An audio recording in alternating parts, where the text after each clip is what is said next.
Canada ਦੀ immigration ਮੈਨੂੰ ਨਹੀਂ ਲੱਗਦਾ ਹੁਣ ਛੇਤੀ ਸੌਖੀ ਹੋਣ ਵਾਲੀ ਆ। ਇਸ ਟਾਈਮ ਲਿਬਰਲ ਪਾਰਟੀ ਤੇ ਬਈ ਇੰਨਾ ਕੁ ਪ੍ਰੈਸ਼ਰ ਹੈ ਕੰਜ਼ਰਵੇਟਿਵ ਦਾ, ਉਹਨਾਂ ਤੇ ਬਈ ਹੁਣ ਇਮੀਗ੍ਰੇਸ਼ਨ ਕਮੇਟੀ ਦੀ ਮੀਟਿੰਗ ਹੋਈ, ਉਹਦੇ ਵਿੱਚ ਵੀ ਜਲੂਸ ਕੱਢੀ ਜਾਂਦੀ ਕੰਜ਼ਰਵੇਟਿਵ ਪਾਰਟੀ ਵਾਲੀ ਕਿ ਲਿਬਰਲ ਦੇ ਕੋਲੇ ਕੋਈ ਵੀ ਟਰੈਕ ਨਹੀਂ ਹੈਗਾ, ਕਿੰਨੇ ਬੰਦੇ ਪਿਛਲੇ ਸਾਲ ਕੈਨੇਡਾ ਤੋਂ ਛੱਡ ਕੇ ਗਏ। ਪਲੱਸ ਲਿਬਰਲ ਪਾਰਟੀ ਕਹਿ ਰਹੀ ਹੈ ਕਿ ਬਿੱਲ C3 ਦੇ ਵਿੱਚ ਜਿਹੜਾ ਸਿਟੀਜ਼ਨਸ਼ਿਪ ਵਾਲਾ ਟੈਸਟ ਉਹ ਵੀ ਰਿਮੂਵ ਕਰ ਦੇਣਾ, ਕਿ ਬਸ ਲੋਕੀ 3 ਸਾਲ ਕੱਟੇ ਸਿੱਧਾ ਸਿਟੀਜ਼ਨਸ਼ਿਪ ਅਪਲਾਈ ਕਰ ਪਾਉਣਗੇ ਬਿਨਾਂ ਟੈਸਟ ਤੋਂ।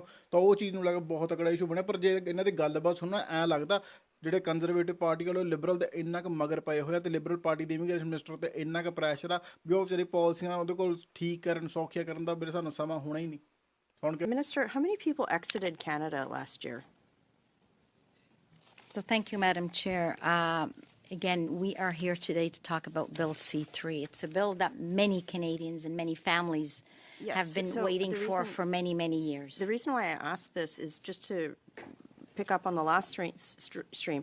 How are you going to prove a claim that's made under this chain migration bill if it's prior to 2019 if you can't track entry and exit data?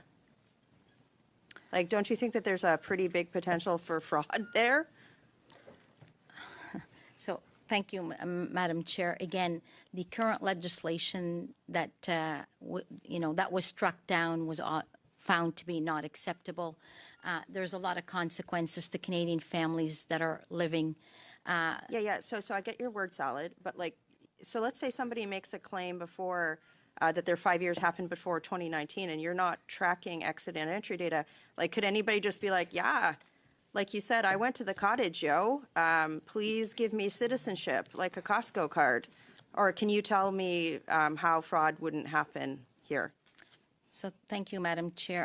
Again, like-minded countries, the M5s, all have policies that limit the passing of automatic citizenship by descent. We believe we've struck a balance here by putting a substantial connection to the country. What's the balance? Like, if somebody's coming in prior to 2019 and you can't prove if they entered or exited, then like literally anybody could just be like, yeah, I'm Canadian, yo. Give me citizenship. This is not sus at all. Like, do you understand what you're saying here? You've introduced a chain migration bill, and you can't prove if somebody came or entered the country. Like, do you realize how ridiculous that is? So, Madam Chair, again, I think the question is a bit ridiculous, to be quite frank. Thank you. I will be clipping that. Point of order. People need to demonstrate that they have a substantial connection. Yes, Ms. I think opportunity should be provided to the witnesses to answer the questions. And I think this is not the decorum we should have in this committee. There needs to be like a question, and then there needs to be an answer. Thank you, Ms. Saeed. Thank you. We'll allow the witness to answer the question. We will restart the time. Ms. Actually, just point of order on that with the time stopped. I would love an answer. It would be awesome. I actually agree with my colleague. I'm not getting an answer from the minister. Thank you for this point of order and raising it. I'm asking, Madam Chair, how she's going to prevent fraud on this. And you started my time. I'm making a point of order, right? So yes, you're asking a question. I didn't get an answer. So I'm going to restart your clock, and then we will have the minister respond. Thank you. Minister Diaz. So can I just restate the question, because my colleagues were trying to silence me? So yes. for people who are listening, the Liberals have tabled a chain migration bill, okay? And in order to fulfill the requirements of this chain migration bill, which will give them Canadian citizenship, they have to say that they were in Canada for 3 years. But prior to 2019, or we don't even know today, the Liberals can't prove if they were in Canada. So, Minister, how are you going to prove rampant fraud and the abuse of Canadian citizenship? So thank you for that. We already do this for all naturalized Canadians. Applicants will be asked to submit evidence of their Canadian parents' physical presence. I mean, this is something that's been done in this country and in all countries with proof of on the citizenship application. Okay, so, but it would include things like pay I'll stop the clock, but hold on. I'll stop the clock, Minister.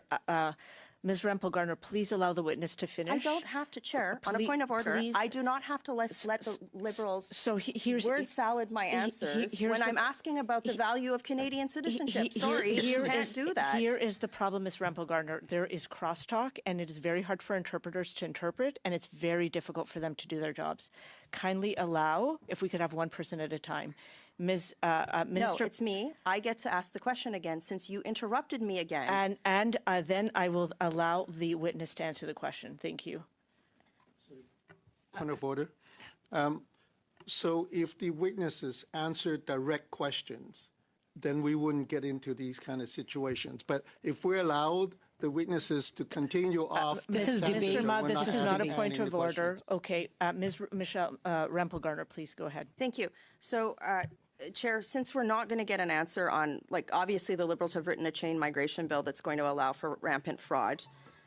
The minister doesn't include a requirement for taking a citizenship test in this chain migration bill. She said that this bill is the right thing to do. Is it right to grant Canadian citizenship to somebody without taking a citizenship test?